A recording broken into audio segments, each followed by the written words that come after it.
everybody, and welcome to 2022. I want to empower you through the tool of astrology here with this video today. And throughout this week, we have been enjoying videos from all of my colleagues here at Guiding Star Astrology. There are specials running this whole month of January for you to enjoy, to help you with your personal growth, to support you, and to empower you forward into 2022. So I hope you found the insights throughout this week into face reading, planetary washes, the horary astrology financial forecast for the year ahead, and the tarot forecast that's been provided to be a blessing to you as we look forward to the new adventures of 2022.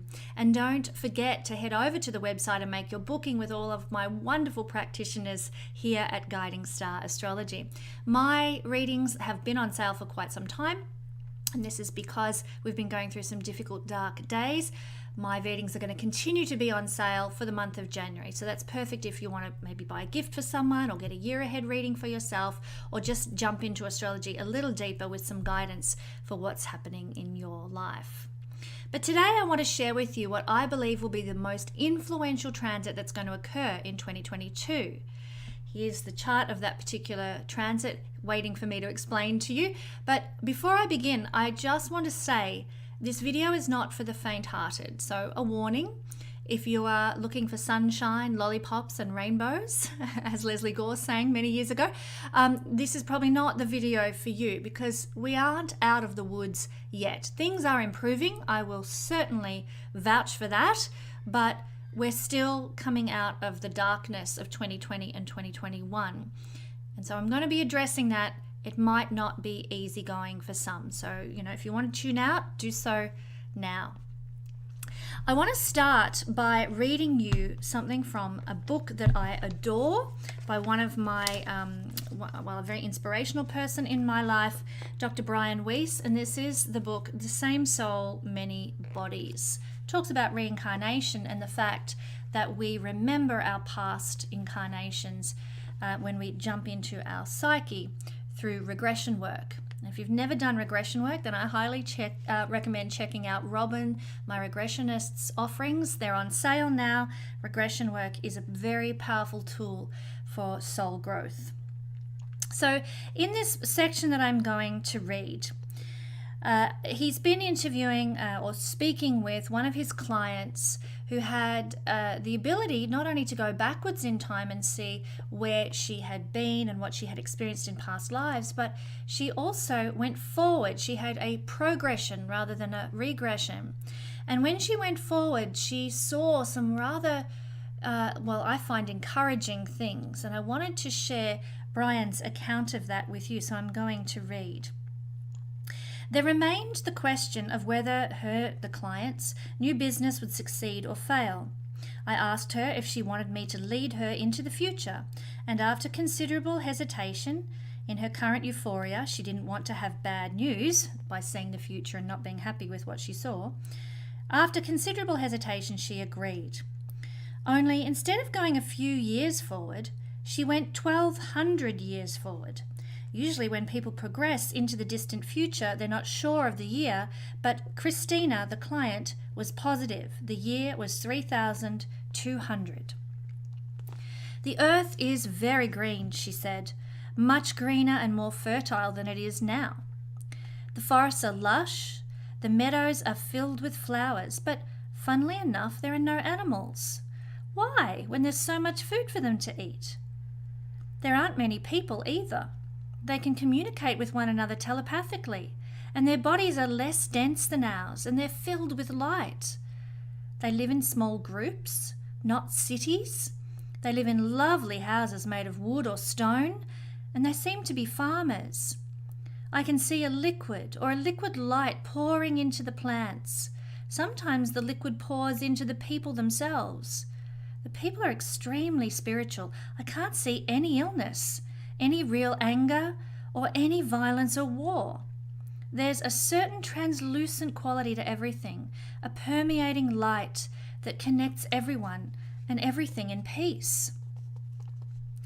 Brian asks her, how did it make you feel seeing the world this way? I asked when I had brought her back into the present. She beamed at me, calm, comfortable, joyous. I look forward to living there. I wonder why you went there instead of the immediate future, he asked. She considered the question and responded, because it's more important. I can handle the years in this life by myself. My business will flourish like the trees and plants 2 millennia from now. How can it fail? I wanted to start by reading that really precious piece, and I'll read some more prophecies from this book at the end of this video. But I wanted to start here because I felt it's important to get the big picture perspective, and that's a pretty big picture perspective. We are going to incarnate many times over into the future, and what we're seeing in the future is better, and we're talking long range. We are in the process now of building this better future that Christina saw in that vision and described for Dr. Brian Weiss. And I wanted to make sure that we come at this, what I'm going to talk about now, with this perspective, this understanding that things are improving, things are getting better. But like, and I've said this many times, like any birthing of something new, there are labor pains, and we are in the contractions, the labor pains of birth right now. So I want to begin this video by talking about some important earth shifts that we're actually due for. And look, there may be more that I'm not aware of. However, these two that I want to mention have been spoken about for many years. I'm not saying that they're going to occur in 2022. I just want to raise awareness about these things in the light of the astrological transit that I'm going to be talking about shortly. The first one is solar minimums. Okay, so this is a period, and I'll quote here, a period of the least solar activity, that means sunspots, sun flares, etc., in the 11-year solar cycle of the sun. And during this time, sunspot and solar flare activity diminishes.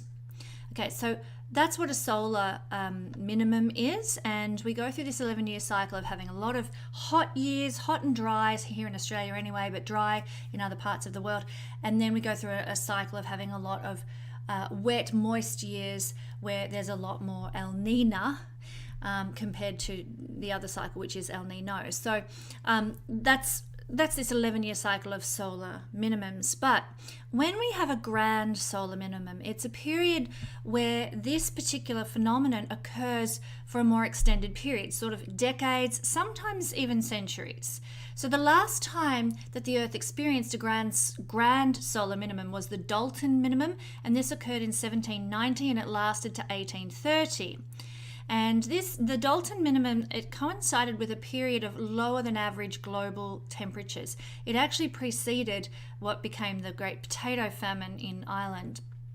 But the cause of the Dalton minimum, unlike other minimums that had were caused by a lot of this lack of solar activity, they believe that the cause of the Dalton minimum was actually an increase in volcanic activity that caused the lower temperatures, which was interesting. And this actually included the 1815 eruption of Mount Tambora in Indonesia, which was one of the largest eruptions that we've had on Earth in the last 2,000 years. So an increase in volcanism that led to a grand solar minimum. And again, I'll quote Wikipedia here. The rise in volcanism may have been triggered by lower levels of solar output, as there is a weak but statistically significant link between decreased solar output and an increase in volcanism. So they're linked, they're tied. So critically, the Earth is actually due for another grand solar minimum period or cycle. And in fact, some scientists actually believe that we've already entered into this cycle, and they're predicting that it's going to last from 2020 through to 2053. So keep that thought in mind before I talk about the chart for later this year in 2022. The second phenomenon that I want to speak about is the polar shift, or magnetic pole reversal. And this is also a rather cyclical occurrence, although it's a very big cyclical occurrence, when the north and south poles flip or swap. So the North Pole becomes the South and the South Pole becomes the North. Let me quote from NASA. Pole reversals are common in Earth's geological history. Paleomagnetic records tell us that Earth's magnetic poles have reversed 183 times in the last 83 million years, and at least several hundred times in the past 160 million years. The time intervals between major reversals have fluctuated widely, but they average about every 300,000 years. That means they occur every 300,000 years, with the last polar flip taking place about 780,000 years ago.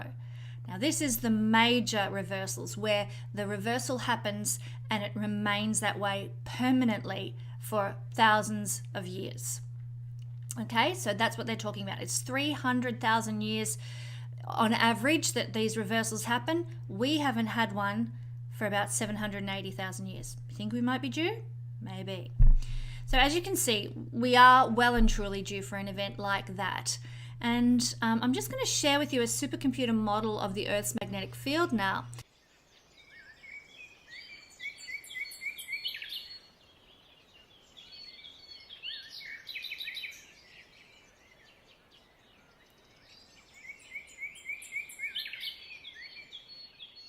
On the left is a normal magnetic field typical of the long years between polarity reversals.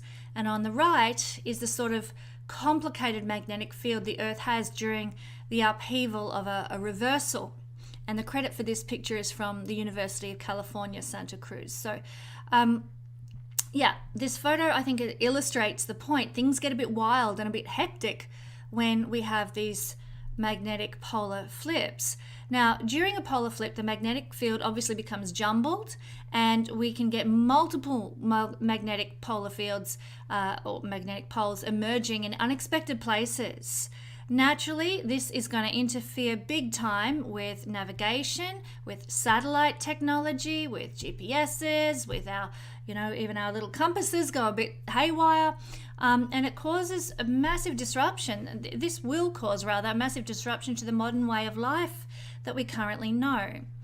Now, that said, it's not going to damage the existence of humanity known on the planet, because we've lived through such flips before. The last minor flip that occurred, this was known as the Lachamps event. This occurred about 40,000 years ago. And what happened then was that we had a rise in cave paintings, because people went underground and created underground communities, and they lived in caves and what have you, and doing all their cave paintings and what have you. And that really increased around 40,000 years ago in archaeological evidence to prove that.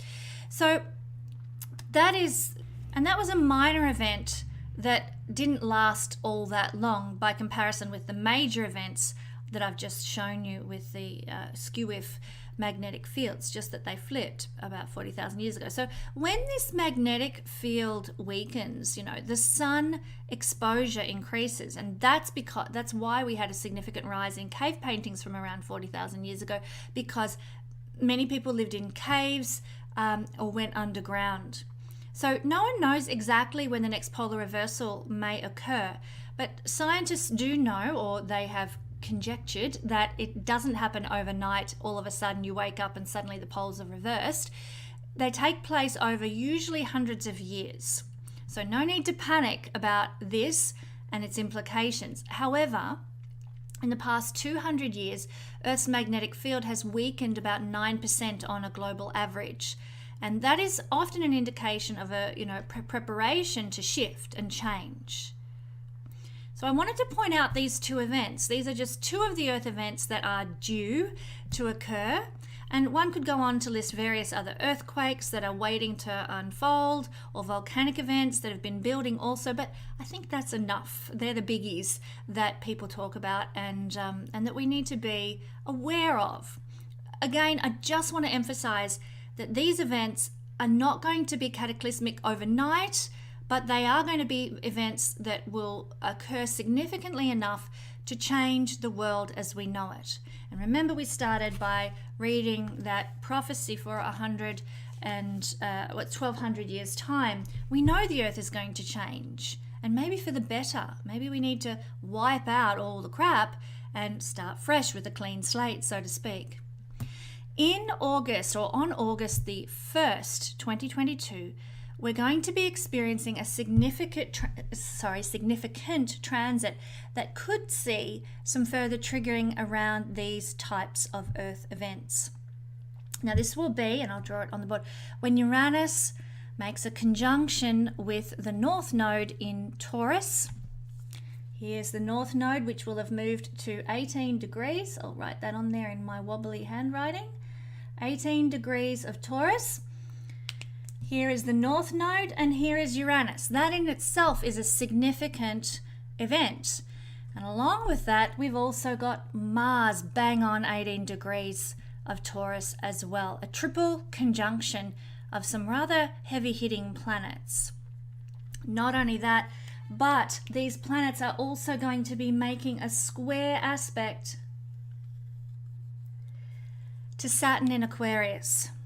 That said, Saturn is going to be at 22 degrees when this occurs, so the square is not going to be exact, but it is within what I like to use, which is a 5-degree orb of influence. So it will be happening. So again, 18 degrees of Taurus. For those who are familiar with the work of Nicholas Stoyanovich, you will be familiar with this degree. Mars-Uranus conjunctions, they are notorious for their impact upon Earth events. Any astrologer worth their salt knows that this trigger can be the one that causes volcanoes, that causes earthquakes and tidal waves, anything to do with Earth shifts. That's Mars-Uranus. So we've got this major influence playing out, and we've got the North Node too. The North Node can very much amplify whatever it touches. It's not Jupiter, but it has this ravenous energy and hunger for more of whatever it's engaging with, and in this case, more of Mars conjunct Uranus. Yikes. So it's a highly erratic energy, Mars-Uranus conjunction, that brings sudden changes to our personal lives, to the planet, and big life surprises. Sometimes that can be for the good. It's not an evil combination, if you want to use the term evil. It's not an evil combination, but it's a big energy for change. Personally, collectively, geologically, big change. And obviously when the North Node gets involved with its ravenous behavior, these events could really be amplified. So expect the unexpected around early August. Now I'm going to be sharing the events that occurred in the last 5 nodal conjunctions with Uranus in the Earth sign of Taurus at the end of this video. But the fact that this is taking place in the Earth sign of Taurus, Taurus rules nature, the natural world, the Earth itself. This only emphasizes the possibility of the focus on the material Earth plane that we're living in. So changes are coming. And maybe that's for the best, because remember, I keep going to come back to this book over and over. We are ushering in a new way of life, a new way of living that's being birthed, or in the process of being birthed now. However, the key hallmarks of a Uranus North Node conjunction, in the positive, and this is worth keeping in mind, are the desire to better humanity. Be willing to break with conventions and rules. We need this right now. We need people to stand up and say, enough already.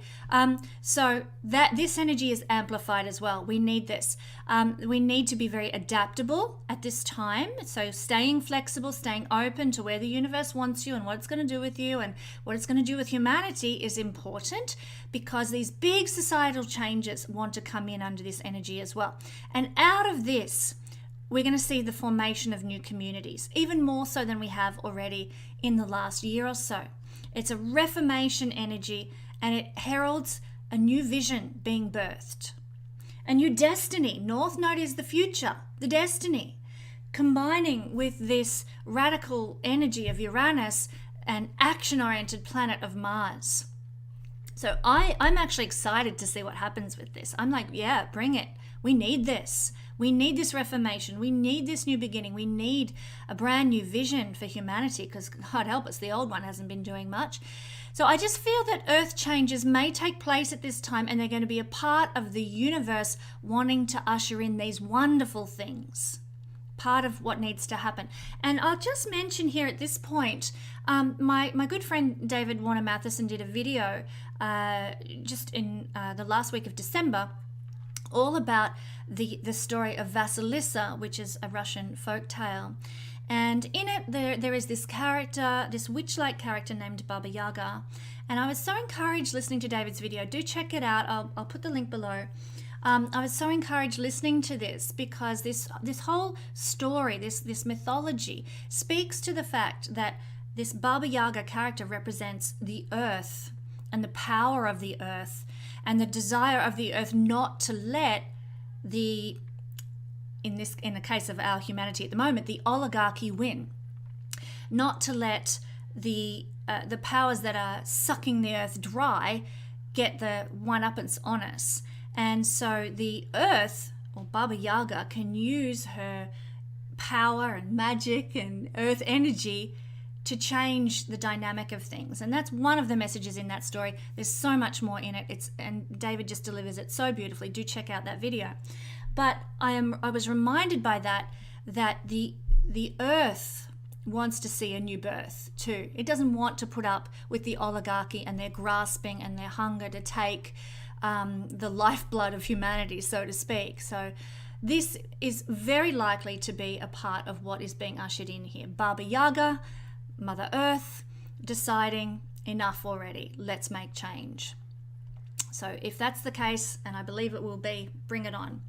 Now, when Uranus is in hard aspect to the South Node, because here is Uranus opposing the South Node, well, it also functions like what we would say a skipped step in evolutionary astrology. And this indicates the need to develop self-sufficiency when we have a Uranus skipped step, despite what's going on in the world around us. And I'm just pointing out, ordinarily when I talk about skipped steps, it's planets that are square to the nodes. But if you have a planet in a hard aspect to the South Node, it does kind of work that same way as well. So it indicates a need to develop self-sufficiency despite what's going on in the world around us and in response to the fear of everything spinning out of control. We're not to go into fear about what's going to happen. Instead, this energy is calling us to be practical about it. Taurus, practicality. Let's get real. Let's get practical. Let's develop communities. Let's grow our own food. Let's have our own sourced energy, not forking out money to coal factories and coal plants and things like that. So to me, this is another hallmark of this transit, Uranus, saying, let's get with the program. Let's get self-sufficient here. Again, that prophecy that I read is speaking to that being the future. So this is what these events might be calling us to, and the universe may well provide the means to create this, this energy, as Uranus is the planet of liberation and freedom at this time. So we may be liberated and freed to go out and start these new communities. It's what he desires to give us more than anything.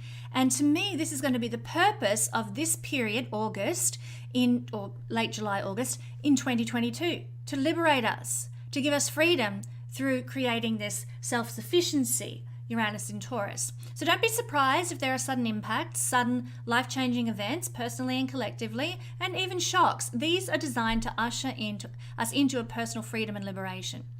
Now, what about this square from Saturn? This not exact square, thankfully, we're done with that, but it functions a bit like a skip step at this time as well, because it is making a square aspect also to the South Node. And again, a planet square the nodes is like a skip step. But it calls us to dig into our collective stoicism, our endurance. It asks us to do great works and overcome tremendous challenge. That's what a Saturn skip step's all about. And so with Mars involved, we're going to be asked to be heroic at this time, to take a step, to take action towards creating this visionary new future. So keep in mind at this time also that the South Node is in Scorpio. This is awesome. This is dissolving the shadow side of Scorpio energy. South Node dissolves. What's it done in Sagittarius? Stopped us from traveling internationally. Certainly in Australia it has. It's dissolved our ease of travel between countries and cultures, which is a Sagittarius thing. Now it's going into Scorpio. It's going to dissolve the influence and the agenda, as well as the hidden secrets and the criminal activities of powerful people. Scorpio is powerful people, its hidden secrets, its criminal activities, their agendas, their secrets, they're going to come out. They're going to be dissolved. They're going to be exposed now. with the South Node moving into Scorpio. Scorpio is also to do with, in its shadow side, toxins, cruelty, death, and tyranny, to name a few. Dissolving is what the South Node does wherever it goes. It will dissolve toxins, cruelty, death, tyranny, etc. I'm looking forward to this transit very, very much. So much of the purpose of what unfolds in and around August is going to be to dissolve the influence of these things on humanity and usher us into more of this North Node in Taurus energy. What's that all about? Taurus is our own independent self-sufficiency, our nature-based living, our security and material safety. It's natural energy, it's individual empowerment, it's a focus on the land and on new financial systems. It's a focus on, the natural way of eating and living, organic food and so forth. So it's just that we are likely to experience the Mars-Uranus North Node conjunction as the route to obtaining that end, North Node in Taurus energy. I'm all for it. I'm ready. Are you? So as August approaches, do keep in mind this big picture, that of the promise of a new Earth that is going to unfold as we go through these things. And stick with me to the end of this video because I have a wonderful further prophecy to share on this topic from Brian Weiss as well. But let's just now quickly explore the last 5 conjunctions of the North Node with Uranus in the sign of Taurus. They only occur every 84 years, so they're rare and therefore they're impactful and powerful, and that's why I believe this is going to be the key transit of 2022 because it's such a rare cycle. So the first one, we go back to the 24th of January 1939. This occurred at 13 degrees. Uranus conjunct the South Node in Taurus. This time it was the South Node. Back then it was the South Node. This time it's the North Node. And you'll see that they change. One time it'll be South Node, next time it'll be North Node, next time South Node, next time North Node. They kind of go through this 84-year flip cycle. So to get a conjunction of the North Node with Uranus, that actually hasn't occurred since 1855. So a very long time between these energies. But back to 1939 at 13 degrees of Taurus, there was a trine to Mercury with this particular combination as well. And what happened at this time? There was an earthquake in Chile. It killed 40,000 people. Uranus rules earthquakes. We also had the first nuclear fission experiment, and this is Uranus is to experiment. And Uranus doesn't relate to nuclear energy, that's a Pluto thing. But Uranus is to experiment with things, and so that does connect with the themes here. Now, on the second time, when we're going back every 84 years that this occurred, was a conjunction of Uranus with the North Node in Taurus on the 18th of March, 1855, at 13 degrees. Again, 13 degrees. You'll see that 13 degrees or 17 or 18 degrees is usually the degree that these occur. So we had a North Node conjunction in Taurus, and really the only interesting piece of activity in the world that I could research and find at this time was the Taiping Rebellion of 350,000 people invading the province of I hope I said this correctly, forgive me if I don't, Anhui in China. Uranus rules rebellions. So that was an example of, this rebellion army, 350,000 people invading a province of China. So we may see a rebellion again at this time, and that might be the only outcome that we get. We might not see any earthquakes. We might not see any nuclear fission experiments. This could be the outcome, is that we rebel, and God knows that wouldn't be a bad thing. So the third time that this happened in our hopping back every 84 years was when Uranus made a conjunction with the South Node again, this time in Taurus also at 17 degrees, and this was on the 31st of May 1771. Now this was a rather interesting one. There was a square to Saturn, just like this one will have, and a grand trine to the Moon and to Neptune. And the only predominant historical events that were recorded because of this energy were the American Revolutionary War, the Battle of Alamance, I hope I said that correct, forgive me if I don't, and the Battle of Lanakorna, where Russia defeated Poland. So there were two battles, and they were these revolutionary energies of war. The American Revolutionary War and Russia defeating Poland that were part of this influence. Now, stepping back even further, another 84 years, we come to Uranus making a conjunction, this time again with the North Node, and this was on the 14th of July, 1687, and this one was at 18 degrees. Nicholas Stoyanovich describes the 18-degree point as being somewhat of a challenge. It's a difficult degree, and it does pertain to certain influences, sometimes death, but this may well be death of the oligarchy. Yay, wouldn't that be nice? Through our rebellion. So don't always take it to be, negative. It could be that there is a death of something that we don't want in the world, which would be needed. So Uranus conjunct North Node in Taurus, square to Mars and trine to the Moon. So difficult aspect to Mars and a beautiful supportive aspect from the Moon. Now, Newton's Principia Mathematica was published at this time. Uranus rules science. So it actually, had a beautiful effect in that sense of increasing our scientific understanding through what Newton shared. Venice defeated the Ottomans at this time. Again, we're looking at sort of the rebellions and what have you, and people sort of standing up and fighting for their rights and their freedom, with the Mars influence to Uranus coming from that. And the final energy that I want to talk about, when we step back another 84 years, Uranus was in a conjunction with the South Node in Taurus on the 18th of January 1604.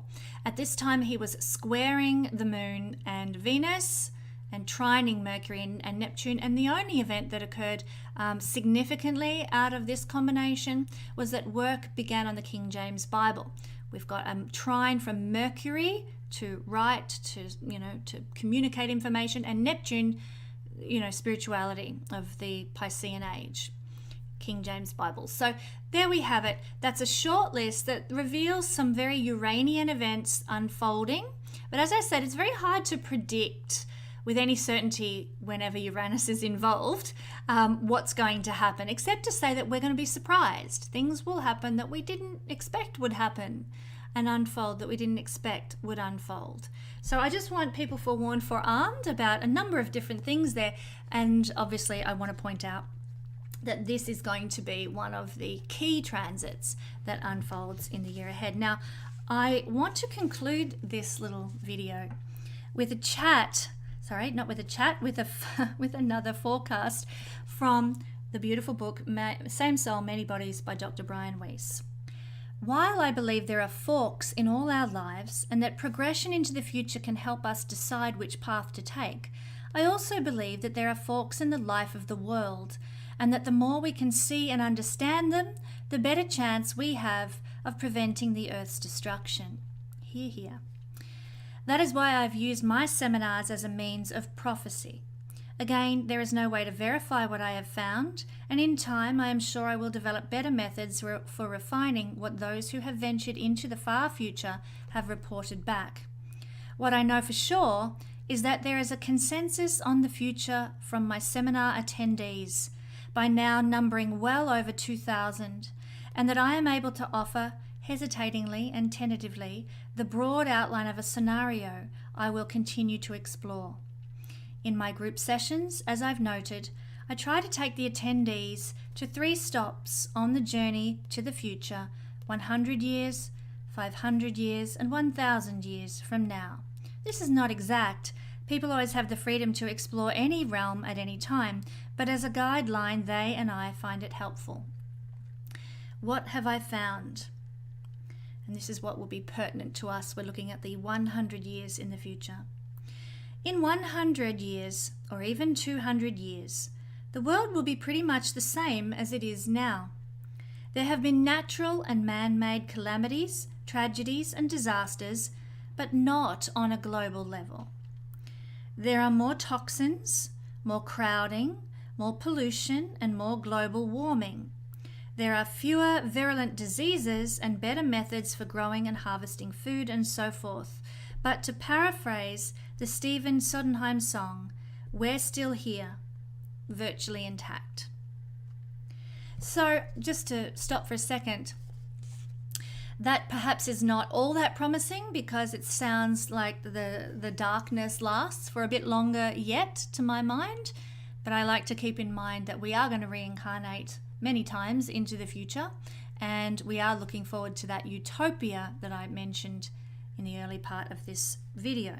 Let me continue on. After this period, it could be as near as 300 years or as far away as 600, there will begin a second Dark Ages. In the sessions, people seem to be foretelling ominous events closer to the 300-year date. Perhaps this is because the future is not fixed, and a blackness is advancing more quickly because of the negative thoughts and actions of many people, though there is still time to reverse it through our culminative efforts. This middle period is by far the most difficult to pinpoint. I don't know what caused the darkness, thus the need for refinement of my processes, but we see a vastly diminished population. The explanation may be a decline in fertility rate because of poisons in the environment. Already there is ample scientific evidence that sperm mortality rates are decreasing. But viruses, poisons, asteroids, meteors, wars, plagues, or an as yet undreamed of calamity may also be responsible. Some of us won't reincarnate in that time. Our consciousness may have changed enough so that we'll be watching from another place or another dimension. Bring it. We might not have to be here anymore. Our futures may be more progressed individually than the future of the planet. Some of us may reincarnate in other dimensions or worlds. In Messages from the Masters, one of his other books, I wrote about a concern that the world was moving from a one-room schoolhouse where 1st through 12th graders were crowding together into 2 different schools, an elementary school and a middle school. Dolores Cannon speaks about this effect as well. Those who are more advanced go to the higher school, and those still stuck on the lower vibrational level stay in the earth school. But the high school isn't here, and it won't be until we stop the process of pollution, destruction, and death. Some people have surely reached high school and others have gone on to college, but they are already in a different realm and are arriving in larger and larger numbers.